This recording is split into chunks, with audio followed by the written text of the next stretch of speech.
जयकारा शेरा वाली दा।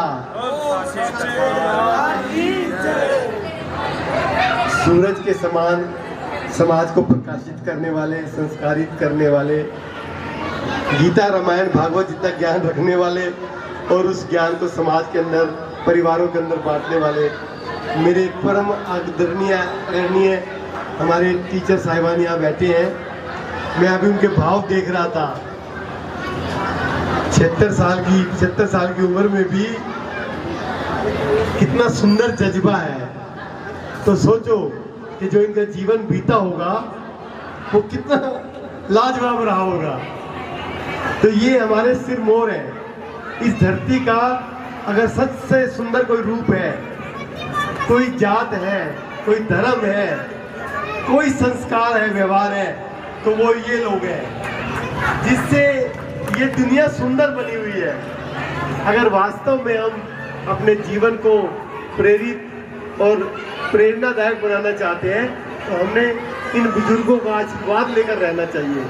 और मैं देख रहा हूँ ये काम राहुल जून बहुत अच्छे तरीके से कर रहा है। इतना विनम्र, पुलिस की नौकरी और इतनी विनम्रता, ये देखकर भी हैरानी होती है। कभी कभी तो पुलिस पे से विश्वास उठ जाता है, कभी कभी अपने ऊपर से विश्वास उठ जाता है कि कैसी शख्सियत है। नहीं तो मैं फिर बुजुर्गों पे आऊंगा।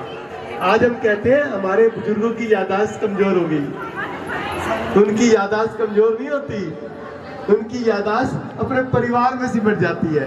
वो बाकी की बातें सोचना छोड़कर, दुनियादारी छोड़कर और लोभ लालच छोड़कर और सारे अहंकार सब चीजें त्याग कर वो विनम्र होकर अपने परिवार की, अपने बच्चों की, अपने पोता पोती की परवरिश और उनके भलाई में सोचने लग जाते हैं। बच्चे सोचते हैं इनकी याददाश्त कमजोर होगी। याददाश्त बच्चों की कमजोर हो जाती है। वो भूल जाते हैं कि इन माँ बाप ने, इन बुजुर्गों ने किस प्रकार हमारे लिए कष्ट उठाए थे। तो अगर हम वाकई में देवी देवताओं को मानते हैं, संस्कारों को मानते हैं, व्यवहारों को मानते हैं, परमात्मा को मानते हैं, तो ये साक्षात परमात्मा है हमारे सामने।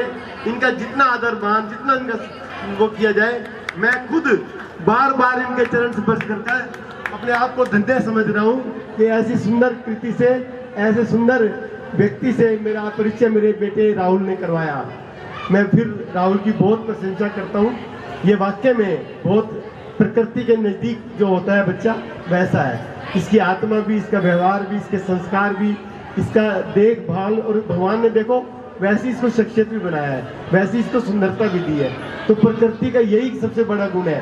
प्रकृति अपनी पूजा नहीं चाहती, अपनी आराधना नहीं चाहती, कोई मंत्र नहीं पढ़वाना चाहती। वो यही कहती है कि तुम मेरा 1% ध्यान रखो, मैं आपका 100% ध्यान रखूंगी।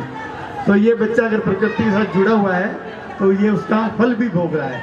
तो इसी प्रकार अगर हम भी अपने बच्चों को प्रकृति के साथ किसी भी रूप में जोड़कर रखेंगे तो आने वाले भविष्य में हमारे बच्चे ज़्यादा मजबूत, ज़्यादा सुंदर और ज़्यादा खुशहाल बनेंगे। अगर आप अपने बच्चों को प्रकृति के साथ, परमात्मा के साथ, ज्ञान के साथ और उनको अपने शरीर की चिंता, यानी शरीर का वो ध्यान रखना शुरू कर दें, तो मैं दावा करता हूँ कि आजीवन वो कभी भी डिप्रेशन का, कभी भी नेगेटिविटी का, या कभी भी जो होता है ना बच्चा किसी चीज़ में स्ट्रेस में आ जाता है, वैसे नहीं आएगा।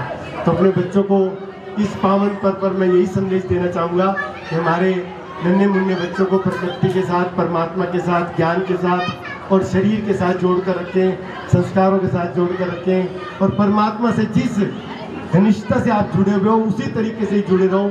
यही हमारी आपसे प्रार्थना है और यही हमारा आपसे निवेदन है।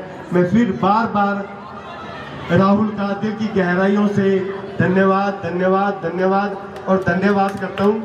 परमात्मा इसकी ऊर्जा को, इसके परिवार को ऐसे ही खुशहाल और सुंदर बनाए रखे। धन्यवाद।